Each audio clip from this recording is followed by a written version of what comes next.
এখানে থাকতে দিলে তো তুই থাকবি। অসভ্য মেয়ে, কাল তোমার বিয়ে, তুমি এখানে পালিয়ে এসে আমার কাছে পার পেয়ে যাবে। চল এখান থেকে।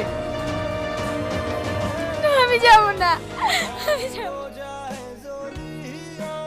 গ্রামের রাস্তাগুলো এত বাজে হয় না, আজ থেকে পুরো মাজা শেষ হয়ে গেল। কি হলো, ফুচকা হবে বলে বসে থাকলে যে? বাইরে এসো। হ্যাঁ আসছি।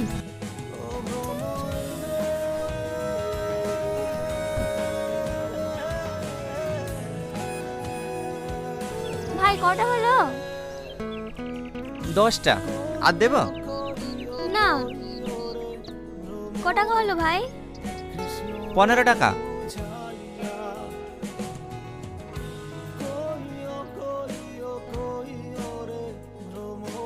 ভাই, আমাদেরকে ফুচকা দাও। হ্যাঁ দিচ্ছি।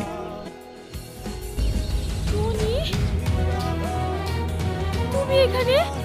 আজ 3 বছর ধরে তোমাকে পাগলের মতো খুঁজে বেড়াচ্ছি, তোমার কি আমার কথা একটুও মনে পড়েনি?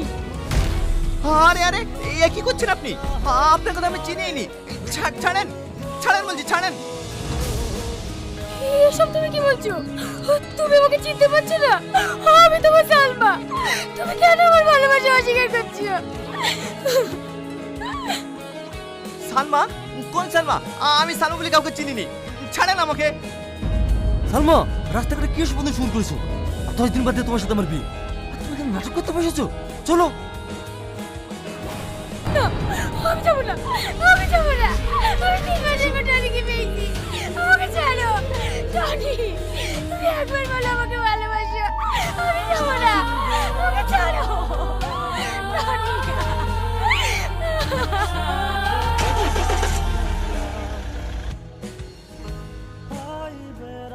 এই টনি, তুই ওই মেয়েটাকে চিনিস?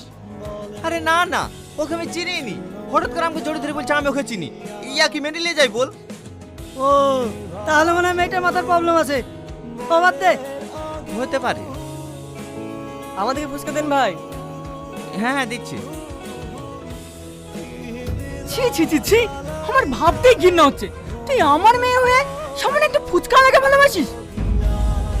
আঙ্কেল, শুধু তাই নয়, ওই ফুচকালোর সঙ্গে যা ব্যবহার করেছে না, আমার ভাবতেই ঘৃণা লাগছে। ওখান থেকে তো আসতে চাইছিল না, আমি জোর করে নিয়ে এসেছি। সালমা, সামাদ কি বলছে? কথার উত্তর দাও। আমি ভুল কিছু তো করিনি। ওকে আমি ভালোবাসি, ওকে বিয়ে করতে চাই। বিয়েটা কি হাতের মোয়া ভাবছো নাকি? তুমি যাকে বলবে তার সঙ্গে তোমার বিয়ে দিয়ে দেবো। সামাদ, তোমার আব্বাকে খবর দাও, আমি 1 সপ্তাহের মধ্যে তোমার সঙ্গে ওর বিয়ে দিতে চাই। না আব্বা, আমি ওই সামাদকে বিয়ে করতে পারবো না। ও, তুমি সামাদকে বিয়ে না করে ওই ফুচকালাকে বিয়ে করবা? এটা আমার ফাইনাল ডিসিশন। তোমাকে ওই সামাদকে বিয়ে করতে হবে, আন্ডারস্ট্যান্ড?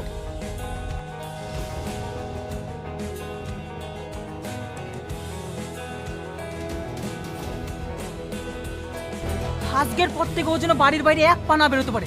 তোমরা সবসময় ওর দিকে নজর রাখবা। আমিও দেখছি ওই ফুচকালার সঙ্গে কিভাবে বিয়ে করতে পারে। ঠিক আছে কর্তা বাবু।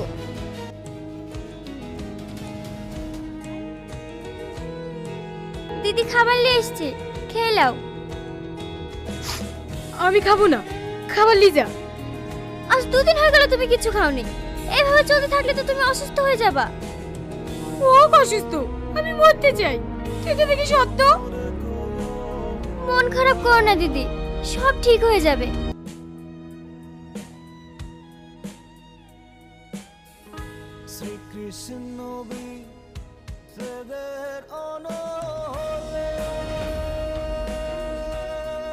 এটা কি টনিদের বাড়ি?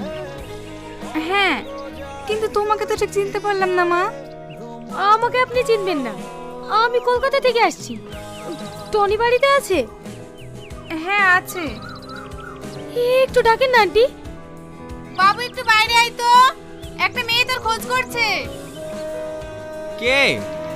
কি ব্যাপার, আপনি আপনি আমার বাড়িতেও চলে এসেছেন? টনি তুমি এইভাবে বলো না, আমার খুব কষ্ট হচ্ছে। আমি তোমাকে ভালোবাসি, তাই আমি সব ছেড়ে দিয়ে আজকে তোমার কাছে চলে এসেছি। আচ্ছা, আপনার মাথায় সবদার কি কাটা? সেদিন আসতে উল্টোপাল্টা কথা বলছিলেন, আজকে আমার বাড়িতে চলে এসেছেন। কি করবো বলো, আমার আব্বা জোর করে অন্য ছেলের সাথে বিয়ে ঠিক করেছে। আমি তোমাকে ছাড়া অন্য কাউকে বিয়ে করব না। তুমি কি সত্যি আমাকে চিনতে পারছো না টনি?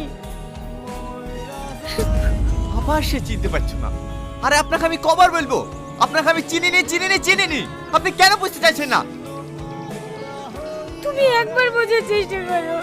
তোমার জীবনে যদি অন্য কোনো মেয়ে এসে থাকে, আমাকে তুমি বলো, আমি চলে যাব। কিন্তু তুমি আমার ভালোবাসা অস্বীকার করো না প্লিজ। তোমাকে না পেলে আমি বাঁচবো না। দেখো মা, আমার ছেলে যখন তোমাকে চিনতে পারছে না, তুমি আর জোর করো না। ঘরের মেয়ে ঘরে ফিরে যাও, নাহলে তোমার বাবা মা চিন্তা করবে। না না, আমি বাড়ি যাব না। আমি বাড়ি গেলে আমার আব্বু জোর করে অন্য জিনিসের দিয়ে দেবে। তোমার আবার জোর করে বিয়ে দেবে তো আমরা কি করবো? ভালো বলছি এখান থেকে চলে যাও, তাহলে ঘাট ধাক্কা দেওয়ার থেকে বের করে দেবো। এ বাবু থাক, মেয়েটাকে আর বকিস নি। দুদিন থাকবে বলছে, থাকুক না। মন ভালো হলে ঠিক চলে যাবে। এখানে থাকতে দিলে তো তুই থাকবি। অসভ্য মেয়ে, কাল তোমার বিয়ে, তুমি এখানে পালিয়ে এসে আমার কথা পার পেয়ে যাবে। চল এখান থেকে। না, আমি যাব না। আমি যাব না টনি। তুমি ওদেরকে আটকাও না টনি। টনি, কেন কথা বলো? টনি, তুমি আমাকে সত্যি চিনতে পারছো না? সত্যি আমার ভালোবাসা বুঝতে পারছো না? ঠিক আছে, আমি চলে যাচ্ছি, কিন্তু তোমাকে একদিন আমার ভালোবাসার জন্য পৌঁছতে হবে, পৌঁছতেই হবে।